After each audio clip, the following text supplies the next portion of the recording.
Hello friends, my soul purpose my soul mission में आपका बहुत बहुत स्वागत है।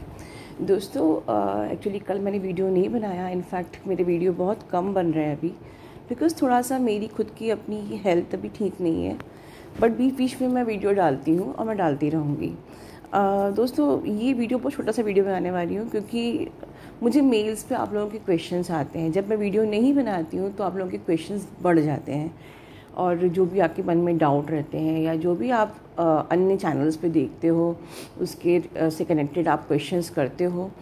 तो खैर, मैं अपना बिल्कुल सिस्टमेटिक वीडियो तो मैं जल्दी बनाऊंगी, as soon as I will get well soon. Okay, और आप लोग की दुआएं मेरे साथ हैं, तो वैसे मैं कोई ऐसी टेंशन वाली बात नहीं है। बट देखिए, 2 क्वेश्चन मेरे पास आए रिगार्डिंग द अपकमिंग टाइम। बहुत टेंशन का है क्या मैडम, हमारे संग क्या होगा?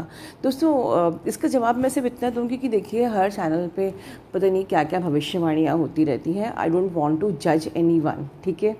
बट हाँ, आप पे इफ़ेक्ट क्या होता है उसका ये मैं समझ सकती हूँ कि देखिए, कोई बात आपको अगर डराई जाए कि आगे ये समय आने वाला है, ये शिफ्ट आने वाला है, ऐसे होने वाला है, वैसे होने वाला है, तो चाहे वो आपके साथ नहीं भी होने वाला होगा ना, तो आप कहीं ना कहीं सबकॉन्शियस माइंड में सुनते सुनते एक पिक्चर बना लेते हैं, और उसके बाद वो वैसे ही होने लगता है, चाहे वो आपके संग नहीं भी होने वाला हो। राइट तो जब भी मैं कोई शिफ्ट के बारे में बताती हूँ तो I always give the solution कि अगर ऐसा होगा तो आपको ये करना है। किसी को मैं कभी भी, मेरी इंटेंशन ये नहीं होती है कि मैं आप लोगों को डराऊँ। अगर आप सिर्फ आपको भविष्यवाणी ये दी जा रही है कि आगे ऐसा समय आ रहा है, आपके संग ये होगा वो होगा, प्लीज़ उस ऐसी भविष्यवाणियों को इग्नोर करिए, क्योंकि until unless the person is not giving you solution, it is all bluff in the sense कि आप उसको सुन रहे हो, आप घबरा रहे हो, आप सोच रहे हो, आप फियर में हो, इसलिए वो आप मैनिफेस्ट कर रहे हो। तो हमेशा अपने माइंड बी माइंडफुल। आप कोई भी भविष्यवाणी जो भी आने वाले समय के बारे में सुन रहे हो, बी केयरफुल कि कितना सुनना है, कितना उससे लेना है, कितना उसको छोड़ना है, ठीक है। दूसरा क्वेश्चन आया था मुझे अबाउट द सोसाइटी प्रोग्रामिंग, कि हमारी फैमिली क्या ऐसी है मैडम, हमारी फैमिली डिसफंक्शनल फैमिली होती है क्या, तो हमें क्या अपनी फैमिली को छोड़ देना चाहिए, वरना हमारी जर्नी रुक जाएगी। पता नहीं किसने क्वेश्चन किया था, और मुझे ऐसे ही, देखिए, इसमें कोई शक नहीं है कि ट्विन सोल्स की फैमिली होती है, डिसफंक्शनल फैमिली होती है, उनके पेरेंट्स बहुत डिस्टॉर्टेड मैं कह सकती हूँ होते हैं। आपको बहुत उन्होंने टॉर्चर किया होगा, या आप पे बहुत ब्लेम लगाए होंगे, आपको emotionally, psychologically, physically may be abuse भी किया होगा। It's okay, but thing is this, और हाँ, थिंग इज़ दिस कि you should never think to leave your parents and family. मैं आप लोग को एक चीज़ के लिए वार्निंग दूंगी, आप कहीं से भी सोसाइटी प्रोग्रामिंग के बारे में सुनते हो कि ट्विन्स के have the very dysfunctional family and society programming को चेंज करने के लिए आए हैं हम लोग, तो आप सोसाइटी प्रोग्रामिंग को चेंज करने के लिए आए हो, फैमिली को छोड़ने के लिए नहीं आए हो। राइट आप उस फैमिली से अलग होने के लिए नहीं आए हो। सोसाइटी प्रोग्रामिंग, अगर आपके पेरेंट्स, आप उनको इस प्रकार से लीजिए कि they are also the victim of the same thing what is happening with you. आप उनको एक तरफ खड़े होके आप उनको इमोशनली क्यों नहीं महसूस करते हो कि why they are behaving like this. See what is DNA cleansing. हमारी जो भी बीमारियां हेरिडिटरी में आती हैं, या जो भी हमारे संस्कार DNA में आते हैं, ठीक है, तो वो जो जहाँ से ये प्रॉब्लम शुरू हुई है वहाँ तक पहुँची है ना।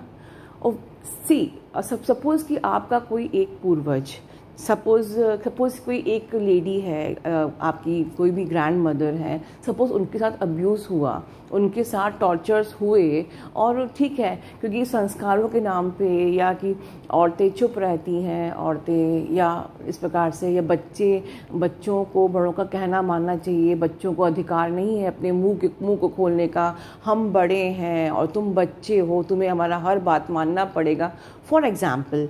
तो हम लोग जो हमारे पूर्वज थे ये सेम चीज़ उन पे भी लागू होती थी।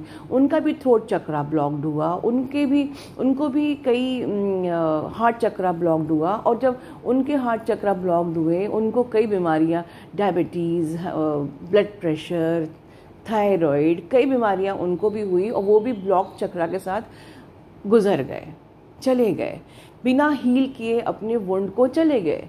तो अब थिंग इज दिस कि वो चीज़ आपको अब डीएनए में प्रसाद के रूप में मिल रही है, क्योंकि वो तो बिना हील किए चले गए, ठीक है। बट थिंग इज दिस कि जब उनके साथ हुआ तो वो आने वाली जनरेशन को भी वही वो अपनी हीलिंग कैसे करते हैं कि भाई हमने झुके हैं, हमने बड़ों के आगे मुंह बंद करके रहा है, हमने सब चीज़ सही है, तो हमारे आने वाले जूनियर्स भी सहेंगे, हमारे आने वाले जूनियर्स को भी मुंह बंद करके सहना पड़ेगा। एक सास बुरी क्यों होती है? क्योंकि उस सास ने अपनी सास से सहा होगा, इसलिए वो उसके ईगो की हीलिंग कैसे होती जब वो अपने बहू को परेशान करती है। तो बेसिकली सास बुरी नहीं होती है, उस सास ने भी सहा था, उस सास की सास ने भी सहा होगा। ओके, सो जब उस पर टॉर्चर हुआ तो उसने अपने ईगो को कैसे हील किया? अपनी बहू को तंग करके। इट इज़ एग्जैक्टली लाइक कि जब आप लोग भी इंजीनियरिंग या मेडिकल कॉलेज में जब जाते हो, आपके संग रैगिंग होती है, राइट? तो रैगिंग जब आपकी होती है तो आप लोग क्या करते हो? हमारे संग रैगिंग हुई तो हमारे जूनियर्स की भी होनी चाहिए। उन जूनियर्स ने आपका क्या बिगाड़ा? कुछ नहीं बिगाड़ा। आप तो जानते भी नहीं हो कि उन जूनियर्स में से कौन अच्छा है कौन बुरा है, बट आप सबकी रैगिंग लेते हो। किस लिए लेते हो? अपने ईगो को हील करने के लिए कि हमारे संग हुआ है तो उनके संग भी होना चाहिए। तो सिंपली इसका मतलब ये नहीं है कि आपके सीनियर्स बुरे हैं, जो रूट कॉज है वो बुरा है। तो अब रूट कॉज पर जाइए कि भाई someone ancestor died with the block chakra, so हमें अब उस प्रोग्रामिंग को चेंज करना है। तो प्रोग्रामिंग चेंज कैसे होगी? अपने ब्लॉक्ड चक्रा को हील करिए, अपनी थॉट प्रोसेस को चेंज करिए। You can't blame your ancestor या you can't blame your DNA. Okay, आपके एंसेस्टर्स की थॉट प्रोसेस ये थी कि बड़े बड़े होते हैं, छोटे छोटे होते हैं, छोटे सिर्फ सम्मान करने के लिए होते हैं और बड़े सिर्फ टॉर्चर करने के लिए होते हैं। तो you change the thought process. आप अपने जूनियर्स के साथ वो मत करिए जो आपके साथ हुआ। You change the lifestyle. उनकी लाइफस्टाइल अलग थी, ठीक है, उनको जिस लाइफस्टाइल में आप हो उनकी उस लाइफस्टाइल नहीं थी, उनकी सोच वैसे ही रह गई। You change your lifestyle. आप एक्सरसाइज करिए, योगा करिए, अपने हार्मोन्स को बैलेंस करिए, अपनी थॉट प्रोसेस को चेंज करिए। उनकी फूड हैबिट्स अलग थी, ठीक है। सो एवरीथिंग, हर चीज़, आपके फूड हैबिट, हर बीमारियां जो हमें होती हैं, सपोज़ कि पहले के ज़माने में हम लोग खूब पूड़ियाँ खाते थे तल के, आज हम लोग बहुत बैलेंस्ड फूड खाते हैं कि नहीं, हमें अपनी हेल्थ का ध्यान रखना है।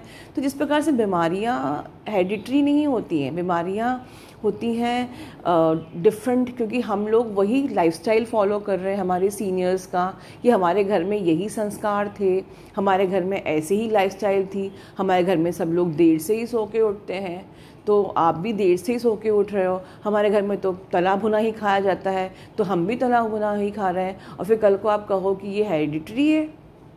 नो, सो कोई चीज़ हेरिडिटरी नहीं होती है। चीज़ें जो भी, इनफैक्ट जो बीमारियां भी हैं, बीमारियां क्या होती है? आपके जब चक्रास ब्लॉक्ड होते हैं और आपके वुंड पेन बन के, आपके पेन बॉडी से आपके अंदर बीमारियां बन के समा जाते हैं, तो you can change the whole scenario. आप अपने सारे चक्रास को ओपन करिए, आप अपनी अच्छी लाइफस्टाइल को मेंटेन करिए, आप राइट फूड इनटेक करिए, आप अपनी थॉट प्रोसेस को चेंज करिए। कोई भी चीज़ आपको हेरिडिटरी में ऐसी नहीं मिलेगी। कोई भी हेरिडिटरी, कोई भी डीएनए आपको, आपकी लाइफ को ख़राब नहीं कर सकता। तो रही बात ये कि आपके पेरेंट्स से आपको अलग नहीं होना है, आपको अपने पेरेंट्स को समझना है कि वो हमारे साथ ऐसा अब्यूज़ क्यों कर रहे हैं। You should feel sympathy on your parents, instead कि आप उनको बुरा भला बोल के उनसे अलग हो जाओ। तो कोई भी मैं कभी भी अपने चैनल पे ये नहीं कहूँगी कि आपके इन लॉज बुरे हैं, आपके रिश्तेदार नार्सिस्टिक हैं, आपके पेरेंट्स नार्सिस्टिक हैं। Stay away from all the narcissistic people, ठीक है। नार्सिस्टिक कोई नहीं होता है मेरी नज़र में। मैंने बताया है कि आपकी आत्मा के ऊपर जितनी भी गंदी लेयर चढ़ी हैं, that differentiate you as a soul, divine soul और द नार्सिसिस्टिक सोल, ठीक है। बट सोल तो हमेशा अच्छी ही होती है और प्योर ही होती है, और उस नार्सिसिस्टिक पर्सन ने लाइफ में जो झेला है वो अपनी ईगो को सेटिस्फाई करने के लिए आप पे जो भी कर रहा है, तो इसका मतलब ये नहीं है कि वो बंदा बुरा है, उसको छोड़ देना चाहिए। आप फिर मास्टर सोल कैसे हो अगर you can't use your mind and if you can't behave with the maturity.